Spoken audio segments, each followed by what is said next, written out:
Bonsoir. L'Union populaire républicaine en Bourgogne-Franche-Comté souhaitait évidemment cette journée de deuil national, exprimer à la fois son soutien et également toute la solidarité envers les victimes et tous ceux d'ailleurs, les 60 personnes qui se battent encore à l'heure actuelle et qui sont hospitalisées.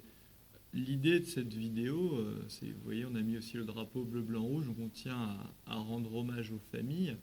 Mais quand on fait de la politique, on ne peut pas seulement être dans l'émotion, il faut et pleurer sur les conséquences, il faut aussi, on attend des hommes d'État, évidemment, qu'ils prennent position et qu'ils expliquent le pourquoi. On doit expliquer les causes et pas seulement pleurer sur les conséquences. Donc à l'UPR, vous le savez, nous sommes pour le respect du droit international et donc contre le droit d'ingérence. Et on sait que toutes les personnes qui ont commis ces attentats sont passées en Syrie.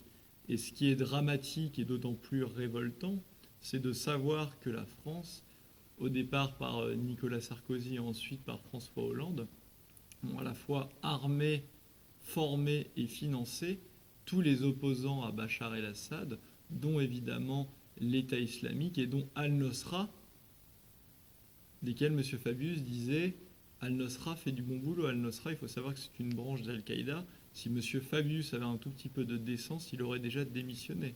Alors, ce qui est pénible, si vous voulez, dans ces attentats, c'est non seulement que le gouvernement nous fait tout son cinéma habituel de l'État policier, de l'État qui nous protège, mais ce qu'il ne faut pas oublier, c'est qu'on avait déjà supprimé 12 500 postes de gendarmes et policiers sous Nicolas Sarkozy, déjà 2000 dans les 2 premières années du mandat de François Hollande, et des milliers également de postes au niveau de l'armée. Donc ce sont ces mêmes personnes qui vous disent maintenant, effectivement, il faudrait mettre le paquet. C'est se moquer du monde. Et encore une fois, il faut revenir à la source, à la politique étrangère française. Et à ce niveau-là, on ne peut pas, si vous voulez, dire et condamner ces attentats et dire qu'on va lutter contre l'État islamique et ne pas en tirer toutes les conséquences. Par exemple, on sait très bien que l'Arabie saoudite et le Qatar, les grands amis de notre diplomatie depuis Nicolas Sarkozy et maintenant sous François Hollande, aident également l'État islamique et le financent. Et on sait que le départ du conflit syrien vient entre autres du fait qu'il y avait un gazoduc qui devait passer entre l'Iran et la Syrie. Et évidemment, l'Arabie saoudite et le Qatar, redoutant de perdre l'hégémonie au niveau du Moyen-Orient, a tout fait pour pousser et pour armer ce fameux État islamique. Donc comment peut-on prétendre lutter contre l'État islamique comme le fait à l'heure actuelle M. Hollande, comme le prétend M. Sarkozy, mais dans le même temps ne pas renoncer à nos relations dites privilégiées avec le Qatar et l'Arabie saoudite. Il y a eu un très bon mot là-dessus du juge antiterroriste Marc Trévidic qui a dit que de prétendre lutter contre le terrorisme en serrant la main du roi d'Arabie saoudite, c'est un peu comme si on prétendait lutter contre le nazisme tout en invitant Hitler à sa table. C'est exactement la même chose, c'est le grand paradoxe de l'action actuelle française.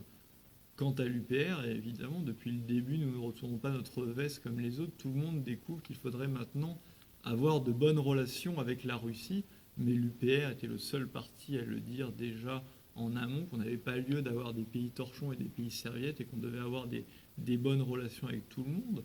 Nous tenons par exemple à souligner que l'action de la Russie en Syrie se fait sous le couvert du droit international, puisque c'est Bachar el-Assad lui-même, le président syrien légitime, du moins qui est actuellement au pouvoir, qui a fait la demande, de même que l'intervention française au Mali était légitime puisqu'elle venait expressément de la demande du gouvernement malien. En revanche, la guerre en Libye que nous avons menée et celle que nous menons actuellement en Syrie, nous bombardons sans l'aval du pays en question. Donc nous violons le droit international comme nous avons violé le droit international lorsque nous avons attaqué la Libye pour amener à toutes les catastrophes que l'on connaît.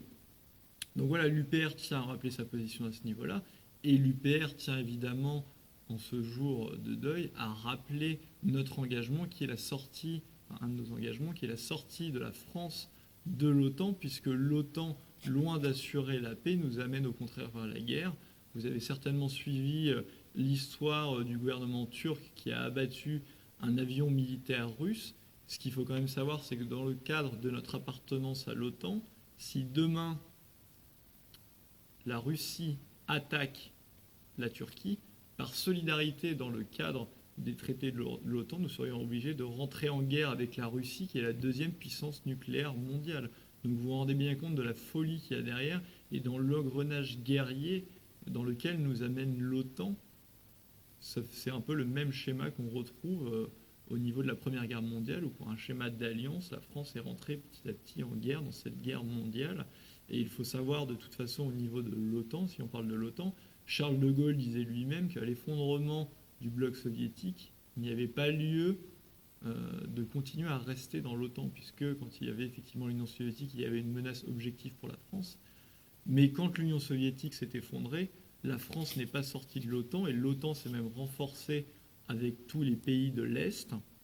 Et l'OTAN mène, depuis l'effondrement du bloc soviétique, que des guerres illégales qui ne sont pas sous mandat de l'ONU. Donc l'OTAN est le bras armé de l'impérialisme américain et la France, malheureusement, est engagée de plus en plus là-dedans, dans cette politique illégale. Et il est bien évident que ça crée des haines dans ces pays-là vis-à-vis de l'OTAN et donc vis-à-vis de la France. Et ça explique, on ne peut pas expliquer les attentats si on ne parle pas de ça. On ne peut pas dire qu'on a été visé par les attentats que par rapport à notre mode de vie. Est-ce que la Suisse a un mode de vie différent de nous? Est-ce que la Suède a un mode de vie différent de nous?